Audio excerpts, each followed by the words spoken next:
Hello my little horrors. Charity Kase here with your weekly dose of Dragula Season 6. Episode 6 had a little bit of everything. Drama, alliances, spooky makeups and some truly ghastly outfits.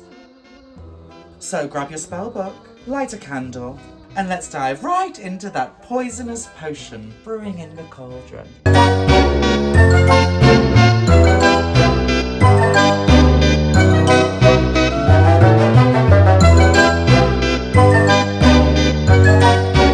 Now we kick things off around the table, and surprise, surprise, there's drama.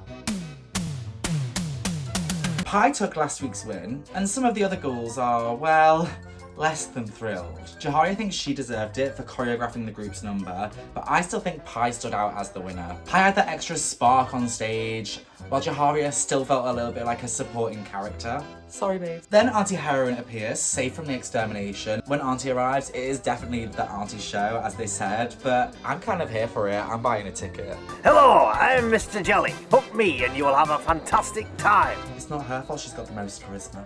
Next up, the Fright Feet. They're given a makeup kit from the 1900s and have to create a monster makeup using only these tools. I would love to do this. I really like this idea as a Fright Feet.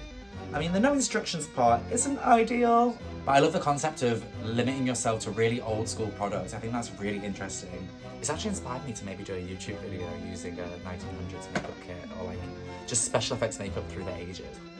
But because there's no instructions, all of the contestants start spitting in their water-based makeup instead of mixing with the cold cream which is provided. And I mean, I guess I understand why they spat in it, but no self-respecting monster drag queen would ever spit. So Pie wins the Fright Feet, and rightfully so. I think her monster was the most interesting by far, and she curses grey matter with boule blindness, which means he's basically getting some of those can't see white out contact lenses. I think this is by far the worst curse we've had so far. I would really struggle with this using those contact lenses to do my makeup and even put my outfit on and put all the details together, because wearing those contact lenses is like looking through a thin white sheet. Everything is so shadowy, all you see is figures, so I'm very impressed that Gray did so well with his makeup this week. I know that when I've worn those lenses in the past, I spent half of my night on my knees. From falling over, of course. We go back to the whole, was Jaria the leader? Did they have a leader? Sort of thing. I do relate to some extent. I think I would be a little bit annoyed for somebody calling themselves the leader if we'd agreed that there wasn't one. But I still don't think Jaria would have won this if she'd claimed to be the leader. I think Pie was clearly the standout last week and it was definitely her win. And then we see Auntie get a little strategical and cozy up to Pie and request an alliance. And this is interesting because Pie already has an alliance with Asia, and Auntie's main priority is getting Asia out. So, well, I hope, things are gonna get a little spicy. I think Pie is running a dangerous game here a little bit, already being in an alliance and kind of joining another alliance at the same time. I know that Pie didn't really agree to it, but she said that Auntie kind of pushed her into it, and it seems like Auntie left the conversation thinking that was where they were at. So I guess we're gonna see where this goes. I do relate to Pie though. It's kind of hard to navigate that situation, being asked to be in an alliance when you're already in one and they don't know you're in one. So I can understand why Pie made the decisions that she did, but I think it comes across a little two-faced maybe to be in two alliances at once. And then before the floor show, we had this one little scene that I wanted to mention of Jaria explaining to us how to make grey. And sometimes you have to put a little more black in, because if you put too much white in, it's not grey anymore. It felt like a dream. This felt like a dream. It didn't feel real. Now, on to the floor show. The Boule brothers this week looked impeccable. I really, really loved their prosthetic makeup skull faces with the full-on heads. I thought it was really polished. It looked super seamless and super high quality. I also really, really liked the pairing of it with those like Mad Max-esque streetwear zippery jackets. I thought worked really, really well, and it was a nice contrast. And also I loved their nails. They had these little skull nails with the little furry hair. I really liked those. It was kind of camp. It brought an element of drag to it. So I really enjoyed that. On to the main event. I think this was a really strong week with some really cool looks. I'm excited to go over them. First up, Jaria. Jaria was giving us oversized, furry bat realness. I really loved the size of the costume and the wingspan. That was really cool. But it was a little bit fluffy, a little bit cuddly, a little bit cute. It was actually giving me that bat from Fern Gully. Potato in a jacket, toys in the attic. Who I absolutely love, iconic, but not horror, you know? I have to say, I think she was definitely a bat though. I thought that was really obvious. I didn't think she was a moth for a second. And I also thought her colour scheme was a little off. It would have been better if it was in grayscale. There was just a few touches that would have changed her outfit for the better, I think. She just looked too friendly and a bit like a mascot, I guess. She also had that bat nose on her face, which I appreciate doing prosthetics, but it looked a little rough around the edges where it was joined. I guess my tip for these sorts of things would always be to just darken around the edges, cover it up with something else. Like, if it doesn't look great, overlay it with something to cover up the part that doesn't look great. Do you know what I mean? Because at that point, you don't really have a chance to redo it. Just kind of cover it up with something messier. I don't know, there could have been like some wet hair coming down, or, oh no, she was the bat. I don't know, there could have been something, just cover it up. Next up we had Aurora. She was going for like the creature from the Black Lagoon sort of vibe with the crazy fish face. I think this was really out of the box for Aurora. I think she took a big risk this week, and sadly I don't think it paid off. Points for creativity of course, but sadly I think the mask looked a little bit crafty, the texture wasn't too great, and the bodysuit, although the stoning was nice, I just think it needed way more detail. Maybe there could have been some scales built onto it, or some more textures to replicate skin. It should have looked more like skin, and I think it just looked like a morph suit, sadly. I also think she should have worn a shoe, or some sort of something on the feet that wasn't just material tied around. I don't think it has to be a heel all the time, but just something really creaturey, maybe a big monster foot shoe would have looked nice. I just think there wasn't enough details to it. It felt a little bit flat and looked a little small and crafty. It was giving me like an AliExpress morph suit monster rather than classic horror. Onto Yuri. Now Yuri's face looked absolutely stunning. I really loved her makeup as always. We're getting sick of me saying this now. Really loved the flower headpiece and neck piece. I just think it was a really beautiful idea, and the concept was so clean and elegant. I agree that she looked like a 1940s illustration brought to life. I think it was super glamorous and really beautiful. But where was the horror? I didn't really get horror from Yuri's look, and for a classic horror challenge, I think it should have been a bit scarier. Maybe some scary teeth or scary fingers. I don't know, there could have just been elements of creepy added to it, because to me it just looked beautiful Gothic flower. Moving on to Asia, I really liked Asia's look this week. It was giving me Fifth Element, it was giving me Doctor Who, it was giving me so many references. I really liked her tentacles and the way they moved on stage. I actually thought this whole outfit moved lovely on the stage. I wasn't a huge fan of the corset over the top of the dress. I think that could have been taken off and maybe just worn the dress itself, and that would have looked really nice. I also thought maybe there was a few too many textures going on in this look. I just think it could have done with a little bit more refining maybe. I think the plushy vibe of the like Teletubby headpiece and the tentacles was giving me too much of a modern feel, in contrast to the like periodic clothing that she was wearing, and in contrast to the theme being classic horror and black and white and silent movies. It just felt a little too contrasting. Next up we had Grey Matter. Grey Matter absolutely killed this week. I really loved his look, as everybody did.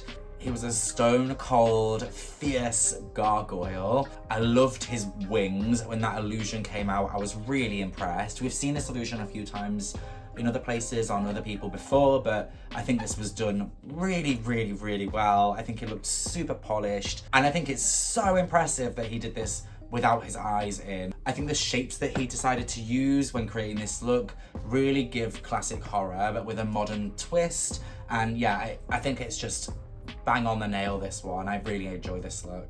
I really liked his like creepy bony hands that he had hanging out the front of the costume. And yeah, I think the wings looked really spectacular. The illusion was great. He carried it really well on stage. And yet again, I'm so impressed with Grey. I think he's such an artist.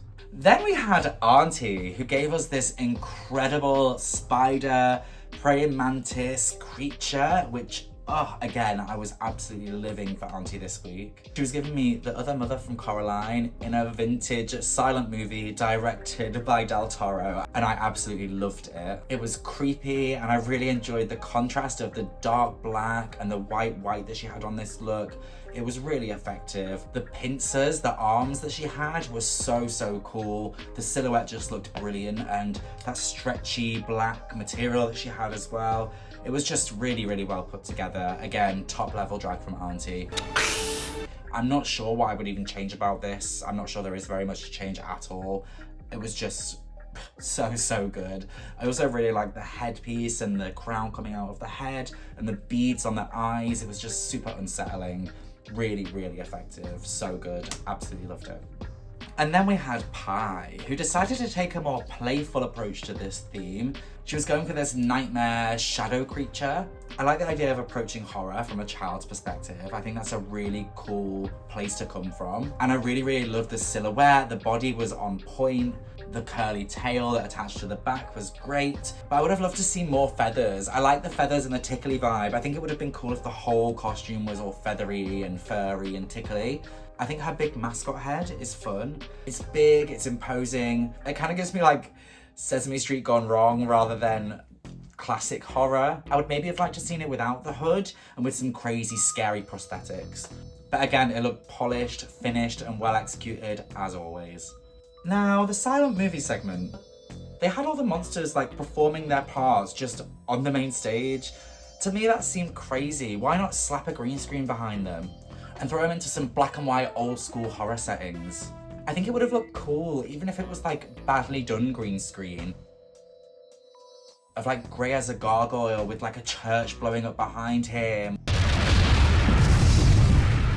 You're only supposed to blow the bloody doors off. Or Asia storming through the city whilst everything explodes around her. Just those classic horror movie scenes. Imagine King Kong, like the disaster scenes. I think that would have been really fun to watch on screen and way more effective. It would have been cool to see their characters in an environment that matches them, that is also black and white. This was kind of like seeing Nosferatu in a Starbucks. It's never going to be scary or effective. Anyway, Grey takes the win. Oh, finally.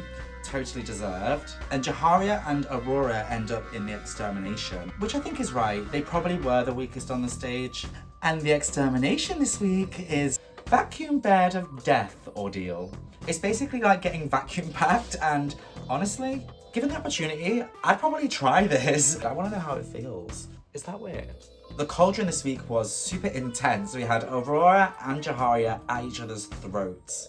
You can tell that both of them are just coming from a place of desperation and anger and stress, and I imagine it was kind of difficult for both of them to watch this back. But Auntie Heron plays therapist again and calms the situation down, and in the end, it's Aurora who we're burying 6 feet under. R.I.P. Aurora, it was lovely getting to see your wonderful drag, and I'll see you in hell. So, we're getting down to the line now. Not many contestants left, and every single one of them seems to be pretty strong.